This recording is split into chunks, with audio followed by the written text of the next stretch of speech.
क्रांतिकारी जय भीम साथियों। आज हम लेकर आए हैं चमचा युग किताब का पार्ट 2। पहले हमने जिन विषयों पर बात करी थी वो थी चमचे क्या होते हैं, चमचों की जरूरत क्यों पड़ती है और हमें एक अच्छे कार्यकर्ता को चमचा समझने की भूल नहीं करनी चाहिए। इसी कड़ी के अंदर आज हम आगे पढ़ेंगे। साहब काशीराम आगे लिखते हैं, अंधकार युग से उज्जवल युग तक। कहते हैं, भारत के अछूतों ने सदियों से अपने ही देश में इतने अधिक कष्ट झेले थे जितने पूरी दुनिया में और किसी भी कौम ने विदेशी भूमियों पर भी नहीं झेले। गुलामों, हबीजों और यहूदियों ने जो कष्ट और अपमान सहे थे वे भी भारत के अछूतों की तुलना में कुछ नहीं है। जब हम मनुष्य के प्रति, मनुष्य की मानवता के बारे में सोचते हैं तो अछूतों के खिलाफ हिंदुओं के सनातनवाद का दुनिया में कोई सानी नहीं है। भारत के अछूत सदियों तक दुनिया के निकृष्टतम गुलाम रहे। ब्राह्मणवाद में इतने विषैले कीटाणु थे कि उन्होंने निकृष्टतम प्रकार के अन्याय के खिलाफ विद्रोह करने वाले जो इच्छा थी उसको भी खत्म कर दिया। इस प्रकार भारत के अछूतों ने सदियों तक कष्ट उठाए जिसे उनका अंधकार युग कहा जा सकता है। अंग्रेज राज के दौरान इन अछूतों का काफी लंबे समय तक पश्चिमी शिक्षा और पश्चिमी सभ्यता से संपर्क हुआ। इस संपर्क ने उनमें विद्रोह की भावना भड़का दी। इस तरह हम देखते हैं कि 20वीं शताब्दी के प्रारंभ में अछूत लगभग समूचे भारत में छुआछूत और अन्यायपूर्ण सामाजिक व्यवस्था के खिलाफ लड़ाई को तैयार थे। 1920 तक उनकी नेता और मुक्तिदाता के रूप में डॉक्टर अम्बेडकर का उत्थान हो चुका था।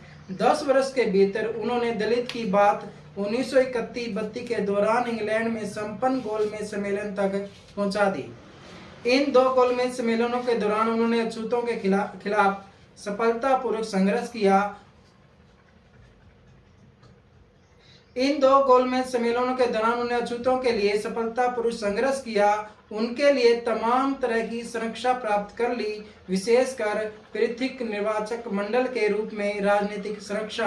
अब पीछे मुड़कर देखने पर बिना किसी संदेह के यह कहा जा सकता था कि डॉक्टर अम्बेडकर भारतों के अछूत को अंधकार युग से उज्जवल युग की ओर ले जा रहे थे, किंतु दुख का विषय है कि यह नहीं हुआ। उज्जवल युग तक पहुंचने से पहले ही वे फिसल कर चमचा युग में चले गए। बाबा साहब डॉक्टर अम्बेडकर एक लीडरशिप के, अछूतों की लीडरशिप के रूप में उभर कर सामने आए। चमचा युग की ओर फिसलाव डॉक्टर अम्बेडकर के प्रयासों से 1931-32 के दौर के आसपास गांधी जी और उनकी कांग्रेस ले उड़ी।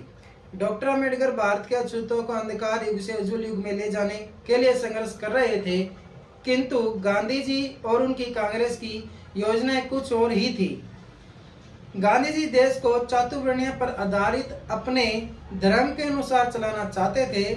उन्हें विश्वास था कि ऐसा करके वे अछूतों को अंधकार युग में रख सकेंगे, जैसे चातुर्वर्ण्य उन्हें सदियों तक रखने में सफल रहा है।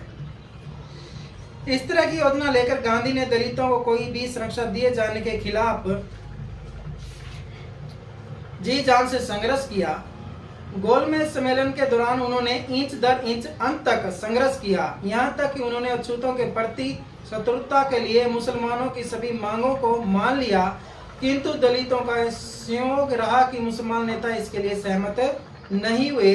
इस सब के बावजूद डॉक्टर अंबेडकर अछूतों के लिए सुरक्षा प्राप्त करने में सफल रहे, विशेषकर पृथक निर्वाचक मंडल के रूप में राजनीतिक सुरक्षा यानी कि सुरक्षा कह सकते हो, सेफ्टी कह सकते हो। गांधी जी सहन नहीं कर सके। जब तक काम नहीं आया तो उन्होंने दबाव का रास्ता अपना लिया और आमरण अनशन की धमकी दी। इंग्लैंड के प्रधानमंत्री ने गांधी जी को बहुत ही विश्वासपूर्ण पत्र लिखा। गांधी जी ने 20 सितंबर 1932 को अनशन शुरू कर दिया। गांधी जी के अनशन के दबाव भी प्रभाव को डॉक्टर अम्बेडकर के बयान के इस अंश से स्पष्ट किया जा सकता है जो 19 सितंबर 1932 को जारी हुआ था। यह देखना और अधिक महत्वपूर्ण है कि महात्मा प्रतिक्रियावादी और नियंत्रण के अयोग्य ताकतों को छूट दे रहे हैं और इस तरीके का सहारा लेकर हिंदू समुदाय और दलित वर्गों के बीच घृणा की भावना पनपा रहे हैं। इस तरह दोनों के बीच मौजूदा खाई चौड़ी कर रहे हैं। जब मैंने गोलमेज सम्मेलन में मिस्टर गांधी का विरोध किया था तो देश में मेरे खिलाफ हो हल्ला मच गया था और तथाकथित राष्ट्रवादी अखबारों ने यह षड्यंत्र किया गया कि मुझे राष्ट्रीय मकसद के प्रति गद्दार के रूप में प्रस्तुत किया जाए, मेरे पत्रों को दबा दिया जाए और ऐसी बैठकों और सम्मेलनों की अतिशयोक्तिपूर्ण खबरें छापकर मेरी पार्टी के विरुद्ध प्रचार को बढ़ावा दिया जाए, जिनमें से कईयों का तो आयोजन नहीं हुआ। दलित वर्ग में विभाजन करने के लिए सिल्वर बुलेट का खुलकर इस्तेमाल किया गया। कुछ झड़पें भी हुई जिनका अंत हिंसा के साथ हुआ।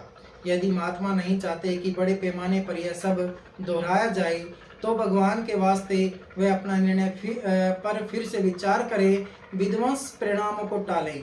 मेरा विश्वास है कि महात्मा यह नहीं चाहते, किंतु यह बाज नहीं आते तो उनके न चाहते हुए भी ये परिणाम सामने आएंगे, जैसे दिन के बाद रात आती है। डॉक्टर अंबेडकर के उपर्युक्त अंश से यह झलक मिलती है कि डॉक्टर अंबेडकर उस समय कितनी दुविधा में थे। मेरा जीवन आपके हाथों में है, मेरा जीवन आपके हाथों में है, क्या आप मुझे बचाएंगे? यह तर्क गांधी ने डॉक्टर अंबेडकर के सामने रखा था। इससे पता चलता है कि गांधी जी अनशन से जो स्थिति उत्पन्न हो गई थी उसे निकलने के लिए वह कितने अधिक अधीर थे।